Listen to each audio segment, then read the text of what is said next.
हमारे खाने में कैल्शियम होता है, उसे पेट से चूस कर खून में लाने का काम विटामिन डी करता है।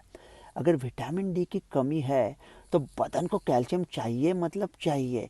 तो कैल्शियम की मात्रा पूरी करने के लिए अगर पेट से नहीं मिलता तो बदन हड्डियों से कैल्शियम चूस लेता है और हड्डियों को खोखला बना देता है।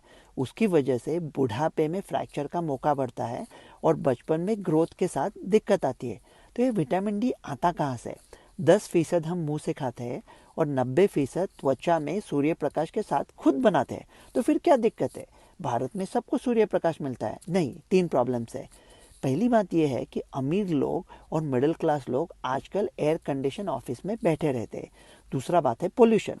पोल्यूशन तो अमीर गरीब नहीं देखता, सबको तकलीफ देता है। अल्ट्रावायलेट रेस ठीक तरह से काम नहीं कर पाते। तीसरी बात सबसे अहम है, मेरा मानना यह है कि भारतीय लोगों के आनुवंशिक कोड में उत्परिवर्तन हुआ है। तो अब भारतीय लोग ठीक तरह से त्वचा में विटामिन डी नहीं बना पाएंगे।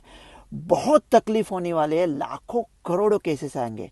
अरे ठीक है ना, फिर विटामिन डी खा लेंगे मुंह से, 20 रुपए में आता है। इतना आसान नहीं है, वो B12 नहीं है। तो मुंह से ज़्यादा लिया तो पेशाब में चला नहीं जाएगा, ज़्यादा मात्रा में लिया तो तकलीफ दे सकता है, किडनी स्टोन बना सकता है। तो फिर क्या करें? ये वैद्यकीय मशवरा नहीं है। भारत में फोर्टिफाइड मिल्क आता है +F, उसका 1 गिलास दिन में पियो और ये विटामिन डी लेवल कम ज़्यादा सब भूल जाओ। बुढ़ापे में जब आपकी हड्डियां नहीं टूटेगी तब मुझे थैंक यू बोलना भी भूल जाओ, क्योंकि अगर हड्डियां नहीं टूटेगी तो दर्द नहीं होगा। हम दर्द की वजह ढूंढते हैं, सुकून की नहीं।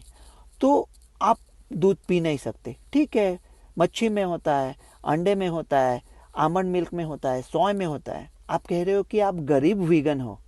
गरीब वीगन, पहली बार सुना यह नाम। देखो, ये वैद्य के मशवरा नहीं है। विटामिन डी का 50,000 यूनिट्स का एक गोली आता है, वो हर रविवार को 6 हफ्ते के लिए लो और फिर 2 साल ये भूल जाओ, क्योंकि लेवल में भी हमको पता नहीं होता अगर खून में चेक किया तो कि सही लेवल क्या है। तो आप कहोगे लो कर लो बात, ये आ गए डॉक्टर गोली बेचने के लिए। सूर्य प्रकाश में सबको मिलता है और ये नैसर्गिक है और ये डॉक्टर गोली बेच रहे हैं। अरे कोई सूर्य प्रकाश में निकल गया और उसको स्किन कैंसर हुआ तो उसका जिम्मा कौन लेगा? अगले हफ्ते भारत में धूप के वजह से सैकड़ों लोग मरने वाले हैं, तो उसका जिम्मा कौन लेगा? इस बात को सुनकर करेगा यकीन कोई कि सूरज को एक झोंका हवा का बुझा दिया? वो दोस्ती तो खैर नसीबे दुश्मना हुई, वो छोटी छोटी रंजिशों का लुत्फ भी चला गया। डॉक्टर रवि गोडसे।